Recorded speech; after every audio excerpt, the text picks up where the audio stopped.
नमस्ते, मैं doctor Korat Satish, consultant pulmonologist.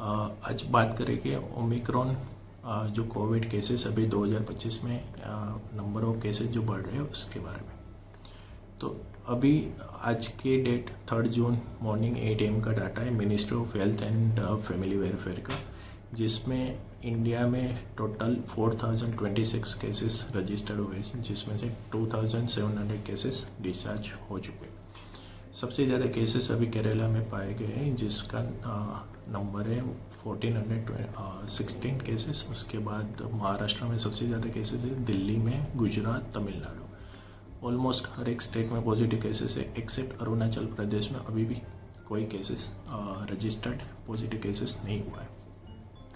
तो ये कौन सा टाइप है? ये वही है ओमिक्रॉन टाइप है जो 2022 में सेकेंड वेव के एंड फेज में जो प्रेजेंट था। इसका एक वेरिएंट JN1 वेरिएंट 2024 जनवरी फरवरी में भी डिटेक्ट हो रहे थे। अभी सेम ओमिक्रॉन के सब टाइप्स हैं एंड सब वेरिएंट्स हैं, जिसमें JN1, BF7, LF7 एंड अभी इससे सडनली केसेस क्यों बढ़ गए?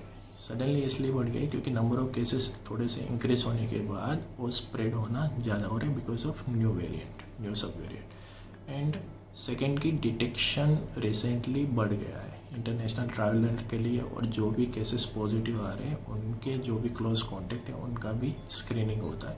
तो उसकी वजह से नंबर ऑफ केसेस इंक्रीज हुए, जो नियर फ्यूचर में और भी day by day large number में इंक्रीज हो सकते हैं।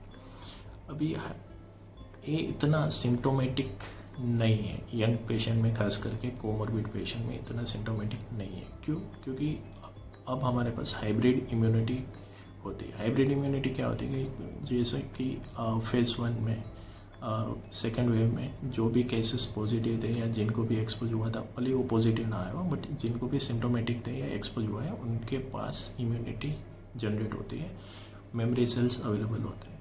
आइदर वैक्सीन और वैक्सीनेशन के बाद भी हो सकता है, तो वैक्सीनेशन से भी इम्यूनिटी बनती है और मेमोरी सेल्स अवेलेबल होते हैं। तो इससे क्या होता है कि इस टाइम पे अगर आप टेस्टिंग करते हो तो आप पॉजिटिव आने के चांसेस रहते हैं, बट उस पॉजिटिव आने से आप सिम्टोमेटिक कम होगे कि आपको बिकॉज ऑफ आपके पास ऑलरेडी इम्यूनिटी अवेलेबल है, तो सिम्टोमेटिक केसेस होना कम है।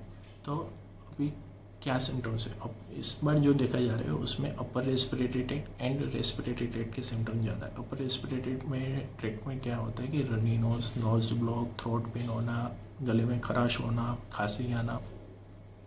छाती में रेस्पिरेटरी सिम्टम्स में छाती में भारेपन लगना, सांस लेने में दिक्कत होना, सेचुरेशन की मात्राएँ, ऑक्सीजन की मात्राएँ कम होना, तो हाइपोक्सिया होने के चांसेस रहते हैं।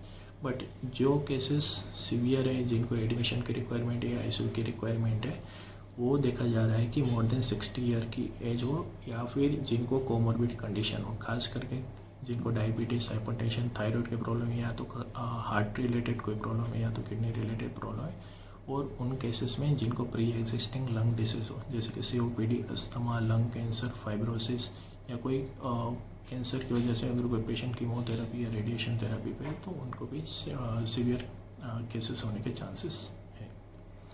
तो अभी आपको प्रिकॉशंस क्या लेने हैं? प्रिकॉशंस में आपको मैनेज करना है कि आप जैसे first wave and second wave में मैनेज करते थे कि आप 1 मीटर का डिस्टेंस मेंटेन करके रखोगे, अवॉइड करोगे कोई भी क्राउड या क्लोज गैदरिंग में, अगर अवॉइड कर सकते हो तो अवॉइड करिए।